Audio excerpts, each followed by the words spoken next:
우리는 앞에서 그리스도인들이 믿음으로 산다는 것이 어떤 것인가를 설명을 하였고, 이제 이 신자의 삶이 어떠해야 하는지를 바울은 설명을 하고 있습니다.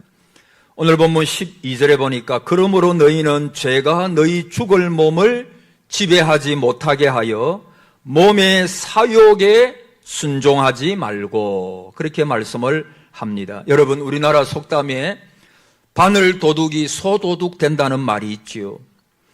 이는 인간의 약한 성품이 얼마나 죄를 짓기가 쉬우며 또한 죄에 대하여 무감각해지는가를 단적으로 보여주는 말이라고 할 수 있습니다. 실제로 인간은 죄 가운데 출생을 하죠. 그래서 죄로 기울어지는 강한 편향성이 있습니다. 그래서 처음에는 작은 죄를 범하기 시작해서 점차로 큰 죄를 범하게 됩니다. 여기에서 문제가 되는 것이 바로 사도 바울이 본문에서 말하는 죄의 왕노릇입니다. 이 말은 인간이 죄에 대하여 무감각해지는 것, 죄를 짓고도 그것에 대하여 대수롭지 않게 여기는 완악한 상태를 직선적으로 표현한 것이 죄가 왕노릇한다라고 하는 말입니다. 여러분, 왕의 명령은 옛날 조선시대나 고려시대나 왕이 명령을 하면 절대 순종해야 되죠. 이렇듯 죄가 왕노릇하게 되면 그 죄에 끌려가게 됩니다. 죄에게 절대 복종하게 됩니다. 그래서 타락의 길로 가게 됩니다. 여러분, 신자는 내 주인이 누구이고 내가 누구의 명령을 따라야 하는가를 분별할 수 있어야 합니다. 그리스도가 나의 주인이시고 그리스도가 나의 왕이십니다 고백하면서도 죄의 명령을 따라서 자꾸 죄를 범하게 된다면 이것은 정녕 죄의 노예요, 사탄의 종이지 결코 그리스도의 종이 아닌 것입니다. 바울은 몸의 사욕에 순종하지 말라, 그렇게 말했어요. 몸의 사욕이라고 하는 것은 하나님을 떠나서 죄의 지배 아래 처한 인간의 육체 속에 막 휘몰아치는 힘을 가리킵니다. 여러분, 우리는 이 몸의 사욕, 죄가 왕노릇하면서 내 삶이 그 죄의 영향력을 받아가지고 그 죄가 우리 속에서 막 타락의 길로 가도록 만드는 것에 대하여 우리가 사투를 벌여야 합니다. 그것을 그냥 내버려 두어서는 안 됩니다. 그럴 때마다 우리는 이제 내 주인은 하나님이시다, 내 주인은 예수님이시다, 너가 내 주인이 아니다, 너가 내 속에서 왕노릇할 수가 없다, 그렇게 선포하셔야 됩니다. 여러분, 실제로 우리는 그분의 택하신 족속이요, 왕같은 제사장들이요, 거룩한 나라요, 따라합시다. 그의 소유된 백성이니. 여러분, 우리의 아이덴티티를 분명히 아셔야 합니다.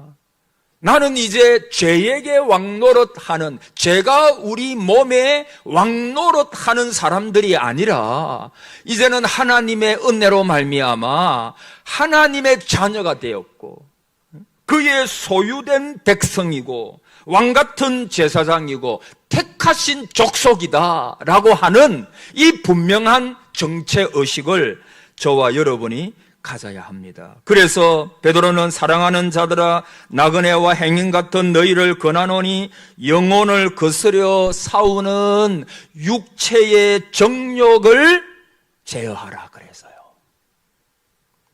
하나님께서 우리를 고귀한 위치에 놓아두셨기 때문에 이제 다시 죄가 우리를 지배하려고 할 때 그것을 뭐하라 그랬어요? 제어하라, 그렇게 말씀합니다. 그리고 13절에 이렇게 말합니다. 또한 너희 지체를 불의의 무기로 죄에게 내주지 말고 오직 너희 자신을 죽은 자 가운데서 다시 살아난 자 같이 하나님께 드리며 너희 지체를 의의 무기로, 옛날 성경에 보면 의의 병기로, 의의 무기로 하나님께 드리라. 바울은 우리의 지체를 불의의 무기로 죄에게 드리지 말고 의의 무기로 하나님께 드리라라고 말씀을 합니다. 특히 바울은 죽은 자 가운데서 다시 살아난 자 같이, 다시요, 죽은 자 가운데서 다시 살아난 자 같이 자신을 의의 무기로 드리라. 여러분, 고대 세계에는 전에 말씀드렸습니까? 왕에 대한 반란이 자주 일어납니다. 반란군의 그 순회는 무지한 사람들을 미혹해가지고 반란군에 가담시킵니다. 그런데 왕의 군대와 전투를 해가지고 패하면 많은 반란군들이 포로가 되죠. 그때 혹 인자한 한 왕은 포로로 잡힌 반란군을 그 죄에서 사면시켜주는 경우가 있습니다. 여러분, 그럴 때는 정말 감격이죠. 이제는 반역은 그 당시에 가장 무서운 죄고 무서운 대적인데, 그 반란군 수뇌에게 자기의 모든 것을 맡겨가지고 반란을 일으켰는데 왕의 군대에 져버렸어요. 그러면 그에게 남아있는 게 뭡니까? 이제는 그 왕의 모든 것에 따라야 됩니다. 그를 죽이고자 해도 그는 죽어야 됩니다. 그의 가족들을 죽이고자 해도 죽어야 됩니다. 그런데 왕이 인자와 긍휼을 베풀어 가지고 내가 너를 용서해 준다. 이제는 내 군사가 되어 나에게 충성하라. 이렇게 이야기를 하면 그야말로 이 군사는 왕에게 충성을 다하겠죠. 여러분, 성도도 동일합니다. 전에 하나님을 반역하고 죄의 종이었고 또 사탄의 군사였습니다. 그래서 하나님에게 반역을 임삼고 죄를 밥 먹듯이 짓고 살았습니다. 그러나 어느 순간에 하나님의 은혜로 말미암아 하나님의 자녀가 되는, 죄는 사함받고 이제는 죄의 종이 아니라 하나님의 자녀가 되는, 의의 종이 되는 이 놀라운 은혜를 받았으니 우리는 새 생명을 얻은 자입니다. 그러므로 어떻게 살아야 합니까? 여러분, 인간의 최대 목적이 뭡니까? 소규리 문답 1문에 보면 하나님을 영화롭게 하고 영원토록 그를 즐거워하는 것. 여러분, 우리가 왜 하나님을 영화롭게 합니까? 왜 그를 영원토록 즐거워합니까? 죄에서, 사망에서, 지옥에서 우리를 건지셨기 때문입니다. 영원한 멸망에서 우리를 구원해 주셨기 때문입니다. 할렐루야. 여러분, 이 은혜가 너무나 큰 거예요.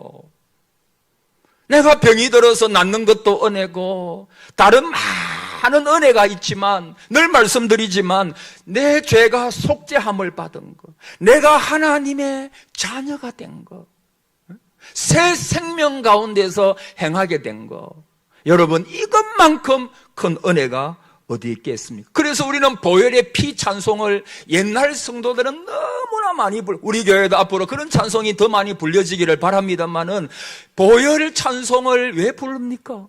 피의 능력이 있기 때문입니다. 그리스도의 피에 구원이 있기 때문입니다. 그 그리스도의 피로 말미암아 모든 죄가 용서함을 받았기 때문입니다. 그래서 옛날에는 이 보혈 찬송을 막 굉장히 많이 불렀어요. 회개 찬송 부르고 보혈 찬송. 왜? 그 피로 말미암아, 그리스도의 피로 말미암아. 여러분, 교회에서 가장 강조되어야 할 설교가 뭐겠습니까? 그리스도의 피 아니겠습니까? 그리스도의 십자가 아니겠습니까? 결국에는 그 길로 가야 됩니다. 십자가, 그리스도의 피가 없이는 우리는 하나님의 자녀가 될 수 없었기 때문입니다. 그래서 여러분, 이제는 죽은 자였는데, 멸망받을 자였는데 하나님의 은혜로 하나님의 자녀가 되었으니 내 삶의 모든 목적이 뭐가 되어야 되겠습니까? 하나님을 기쁘시게, 하나님을 영화롭게. 그래서 여러분, 오늘 한번 살펴보십시오. 지난 한 주간 우리가 살아오면서 내 입이 죄를 향하고 있었는지 아니면 하나님을 향하고 있었는지, 나의 눈이 하나님을 향하고 있었는지 아니면 세상을 향하고 죄를 향하고 있었는지, 내 발이 어디로 가고 있었는지를 순간마다 점검하면서 죄에 대하여는 거부하고 나의 몸과 마음을 하나님께 드리는 삶을 살 때, 그때 저와 여러분에게 참 행복이 오는 줄을 믿습니다. 여러분, 그러면 언제 그런 일이 일어납니까? 어느 목사님의 책에서 이 간증을 보았습니다. 한 집사님이 예수님을 믿고 생긴 변화를 그 책에 보니까 이렇게 간증을 합니다. 그 집사님은 하루에 담배 3갑을 피우는 분이었습니다. 이 집사님은 일어나자마자 자기 전에 밥을 먹은 후에도 계속 담배를 피워야 했습니다. 이런 상태에서 교회에 나오셨는데 담배는 끊지 못하는 거예요.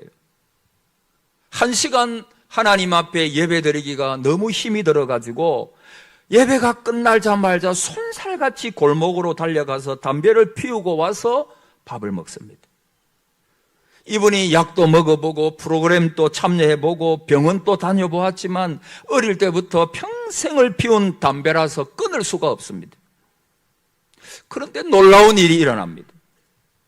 어느 날 그 집사님께서 담배를 두고 하나님 앞에 이렇게 기도를 하십니다. 하나님, 제가 내일 아침에 일어나서 담배를 피우지 않도록 도와주십시오. 그리고 나서 이분이 담배를 없앤 게 아니라 머리 위에 놓고 잤는데 아침에 일어나 보니까 참을 수가 있었겠어요. 참을 수가 있었어요. 그렇게 해서 하루가 지났어요. 어쩌다가 그럴 수도 있겠거니 하면서 이틀을 보냅니다. 그리고 사흘이 지납니다. 이후로 10년이 지나도록 담배를 한 번도 피우지 않았고 또 피우고 싶다는 생각도 들지 않았다라고 그렇게 간증을 했어요. 실제적인 변화가 일어났습니다. 그러면서 패배주의에서 벗어나라. 한번 따라해 보십시오. 패배주의에서 벗어나라. 여러분, 목사님 해도 안 됩니다. 그렇게 말하지 말라는 거예요. 여러분 15절에 보면 그런즉 어찌하리요? 우리가 법 아래에 있지 아니하고, 따라합시다. 은혜 아래에 있으니. 뭐 아래에 있다고요? 은혜 아래. 법 아래. 이것은 우리를 정죄하는 율법 아래에 있지 아니하고 사망의 법 아래에 있지 아니하고 은혜 아래에 있으니 죄를 지으리요 그럴 수 없느니라. 여러분, 다시 말하면 우리 성도는 법 아래에 있지 않고 어디 아래에 있다고요? 은혜 아래에 있습니다. 여러분, 이것만 기억하세요. 설교가 좀 딱딱할 수 있습니다만은 로마서 설교. 그러나 한 가지만 여러분이 아셔도 돼요. 우리는 더 이상 율법의 정죄 아래 있지 않고, 이 말은 더 이상 우리는 죄의 종이 아니다는 거예요. 죄가 우리의 왕노릇 하지 못한다는 것입니다. 이제는 우리는 하나님의 자녀가 되었다. 이 말을 다른 말로 하면 하나님의 은혜 아래 있으니. 여러분, 은혜 아래 있으니까 죄를 어떻게 더 지으려? 그럴 수 없느니라. 이 그럴 수 없다라고 하는 말은 헬라어로 메케노이트라고 하는 말, 아주 강력한 부정을 말합니다. 어떤 영어 성경에는 하나님이 금하신다. 또 다른 영어 성경에는 결코 그럴 수 없다. 이렇게 번역을 해놨습니다. 여러분, 성도가 은혜 아래 거한다 하면서 죄를 자꾸 지으면 그 결코 성도의 생활이 아니지요. 여러분, 감리교회의 창시자였던 존 웨슬리를 여러분 많이 들어보셨죠. 이분이 미국에 가가지고 여러 해 동안 선교와 목회를 하던 분인데, 또 불구하고 그는 해심 사건, 중생의 체험을 다음과 같은 일기로 나타냅니다. 그가 쓴 일기가 이렇습니다. 1938년 5월 24일 나는 그날 아침 루터가 쓴 로마서 주석을 읽고 있었다. 그러던 중 9시 15분경 이상한 경험을 하기 시작했다. 나는 내 마음이 이상하게 뜨거워지는 것을 경험했다. 주님이 내 죄를 다 사하시며 죄와 사망에서 나를 구원하셨다는 것을 확신하게 되었다. 내 일생에 처음으로 이런 뜨거운 감격을 체험했다. 그러면서 계속 말하기를, 그리고 내가 그리스도 안에 있다는 것을 깨달았을 때, 다시요, 그리고 내가 그리스도 안에 있다는 것을 깨달았을 때 내 마음에 모든 정욕과 죄악이 물러가면서 주님만을 모시는 기쁨으로 충만해졌다. 그렇게 말합니다. 여러분, 그는 목회자요 선교사였습니다. 그러나 그의 중생은 이때였습니다. 이때부터 그리스도인입니다. 하나님의 말씀 진리를 깨달을 때 그가 로마서 주석, 그 루터가 쓴 로마서 주석 굉장히 딱딱하거든요. 그런데 그 로마서 주석을 읽고 진리를 깨달을 때 성령이 진리를 깨닫게 하시고 진리를 경험하게 해주셨습니다. 진리가 무엇입니까? 나는 이미 죄에 대하여 죽은 자다. 죄가 나의 삶에 왕노릇할 수가 없다. 나는 지금 하나님의 은혜 아래 있다. 그가 아까 말했죠. 내가 그리스도 안에 있다는 것을 깨달았을 때 내 마음의 모든 정욕과 죄악이 물러가면서 하나님이 주시는 기쁨으로 충만해졌다. 여러분, 이렇게 이야기할 수 있습니다. 내가 그리스도 안에 있다. 이 웨슬리는 그걸 깨달아졌을 때, 그게 확실해졌을 때, 확신이 있을 때 모든 정욕과 죄악이 물러갔다 그랬거든요. 여러분, 진리가 너희를, 그 다음에 뭐죠? 자유케 하리라. 여러분, 왜 로마서가 중요합니까? 딱딱한 말씀일 수 있지만 이 말씀이 진리이기 때문에, 구원의 복음에 대한 진리를 정확하게 말씀하고 있기 때문입니다. 복음에 대하여 말씀하고 있기 때문입니다. 그래서 이 말씀이 깨달아질 때 내 속에 그 진리가 자유케 하는 모든 정욕과 모든 세상을 쫓는 쾌락주의와 모든 하나님을 대적하는 것에서 내가 구원받을 수가 있고, 내 마음에 그리스도의 기쁨으로 가득 채워지니까 세상의 그 모든 것들이 쓰레기처럼 보이는 거예요. 여러분도 그리스도 안에 있음을 깨닫는 은혜가 있기를 바랍니다. 내가 그리스도의 자녀다. 나는 하나님의 것이다. 여러분, 역사적으로 무신론자로 크게 영향을 끼쳤던 사람 중에 한 사람이 볼테르라고 하는 사람이지요. 그는 어릴 때부터 신동으로 알려졌던 천재입니다. 그에게 어느 고약한 노인이 짓궂게 장난을 걸기를, 어릴 때 너처럼 영리하게 굴면 나이 먹어서 바보가 된다 그래서요. 그러니까 볼테르가 아주 초롱초롱한 눈으로 말하기를, 그러면 할아버지도 어렸을 때에는 저처럼 영리하셨나 보죠. 그렇게 말했어요. 여러분, 어린 아이로서는 굉장한 그 재치 있는 발상이잖아요. 그러니까 이 볼테르라고 하는 사람은 무신론자인데, 하나님은 없다, 하나님은 죽었다, 이거 주장한 사람인데, 근데 머리가 좋으니까 글도 쓰고 많은 사람들부터 존경받고 명예도 얻고 영향력을 굉장히 많이 가진 사람이었습니다. 그러나 여러분, 그의 모든 삶의 열매는 사망의 열매였습니다. 왜? 하나님을 믿지 않았기에. 그래서 그의 종말도 그랬습니다. 그는 절규하면서 하나님께 가는 것이 두려우니까 공포에 떨면서, 여러분, 죽을 때 보면 그가 정말 그리스도 안에 있었던 사람인가, 아니면 그리스도 밖의 사람인가. 이 볼테르라고 하는 무신론자는 죽음의 공포 때문에 소리를 지르면서 그렇게 죽은 거예요. 여러분, 아무리 지식이 많고 영향력이 있고 뭐가 있어도 하나님께서 보시는 관점으로 보면 하나님이 없이 사는 모든 삶에는요, 그게 무의미한 것입니다. 여러분, 사람이 언제 약해지는 줄 압니까? 삶의 목적을 잃어버렸을 때 약해집니다. 내가 왜 사는가를 모르면 사람은 약해집니다. 내가 어디서 와서 어디로 가는지를 모르면 그가 아무리 주먹을 자랑해도 결정적인 순간에, 생사의 순간에 어려움이 다가오면 그는 스스로 무너집니다. 분명한 목적이 없는 삶은요, 약하고 약한 삶입니다. 여러분, 신앙의 인물들 보세요. 그들이 순교 직전에서도 그렇게 강할 수 있었던 비결이 뭡니까? 그리스도 안에 있는 거예요. 내가 지금 왜 사는지, 어디로 가는지를 그들은 깨닫고 있었어요. 근데 볼테르라고 하는 사람이 죽으면서 그렇게 공포 가운데 소리를 지르면서 왜 그랬을까요?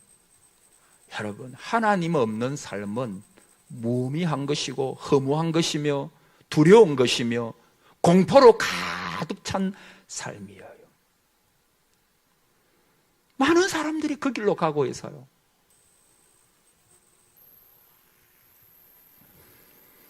여러분, 우리의 모든 삶은 아까 우리 장로님 기도하신 것처럼 모든 것이 하나님 앞에 드러나게 되어 있어요. 그게 우리에게는 기쁘고 즐거운 일이고 또 어떤 의미에서는 두려운 일이지요.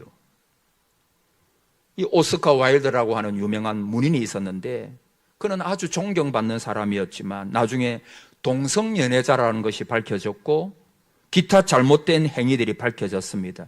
그때 그는 유명한 말을 했습니다. 사람이 은연중에 어떤 사람이냐 하는 것을 언젠가는 지붕에서 소리를 질러 밝힐 것이라는 사실을 나는 망각하고 살았다.